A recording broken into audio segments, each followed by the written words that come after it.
नमस्कार YouTube family. Welcome है आपका मेरे यूट्यूब चैनल निकिता's डिस्कवरी में।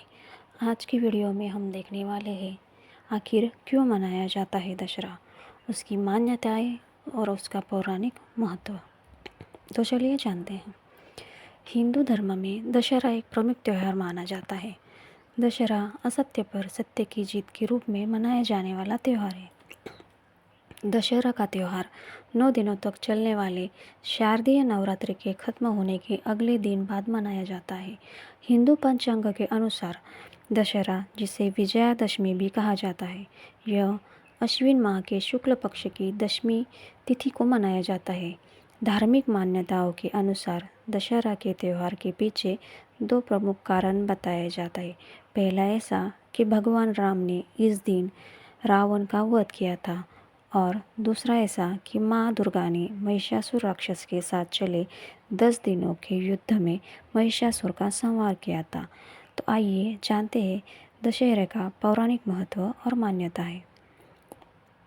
दशहरा का धार्मिक महत्व। दशहरे का त्यौहार देश दुनिया में बहुत ही धूमधाम के साथ मनाया जाता है।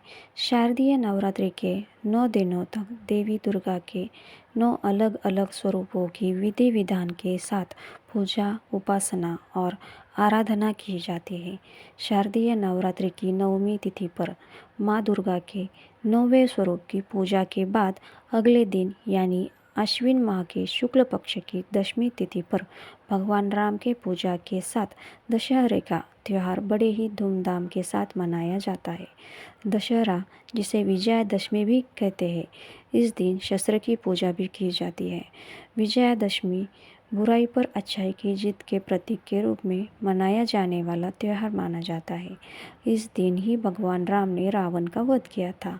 दशहरे पर देश के कई हिस्सों में रावण, कुंभकर्ण और मेघनाद के पुतलों का दहन किया जाता है।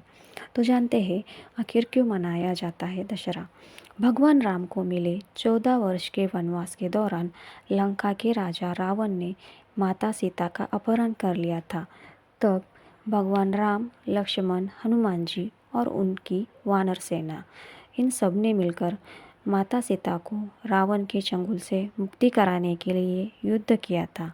कई दिनों तक भगवान राम और रावण के बीच भयंकर युद्ध हुआ था।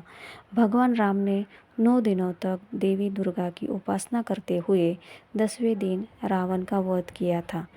आश्विन माह के शुक्ल पक्ष की दशमी तिथि पर मर्यादा पुरुषोत्तम भगवान राम ने लंकापति रावण का वध किया था, और रावण के बढ़ते अत्याचार और अहंकार के कारण भगवान विष्णु ने राम के रूप में अवतार लिया और रावण का वध कर पृथ्वी को रावण के अत्याचारों से मुक्त कराया। रावण पर विजय प्राप्त करने के उपलक्ष्य में दशहरा का पर्व मनाया जाता है। इस पर्व को विजयादशमी भी कहा जाता है। अब जानते हैं दूसरा कारण। देवी दुर्गा ने किया था महिषासुर का संहार। विजयादशमी के त्यौहार मनाने के पीछे एक दूसरी भी पौराणिक मान्यता प्रचलित है। महिषासुर नाम एक दैत्य, जिसने सभी देवताओं को पराजित करते हुए उनके राजपाट छीन लिए थे। महिषासुर को मिले वरदान और पराक्रम के कारण उसके सामने कोई भी देवता टिक नहीं पा रहा था। तब महिषासुर के संहार के लिए ब्रह्मा, विष्णु और भोलेनाथ ने अपनी शक्ति से देवी दुर्गा का सृजन किया। माँ दुर्गा और महिषासुर दैत्य के बीच लगातार 9 दिनों तक युद्ध हुआ, और युद्ध के 10वें दिन माँ दुर्गा ने असुर महिषासुर का वध करके उसकी पूरी सेना को परास्त किया था। इस कारण से शारदीय नवरात्रि के समापन के अगले दिन दशहरा का पर्व मनाया जाता है, और पंडालों में स्थापित देवी दुर्गा की प्रतिमा का विसर्जन किया जाता है। दशहरा त्यौहार की मान्यताएं के बारे में अब जानते हैं कि नीलकंठ के दर्शन करना क्यों शुभ होता है। दशहरा पर नीलकंठ पक्षी के दर्शन करने को बहुत ही शुभ और सौभाग्यशाली माना जाता है। भगवान शिव को नीलकंठ भी कहते हैं। ऐसी मान्यता है कि दशहरा के दिन नीलकंठ के दर्शन और भगवान शिव से शुभ फल की कामना करने से जीवन में भाग्योदय, धन धान्य एवं सुख समृद्धि की प्राप्ति होती है।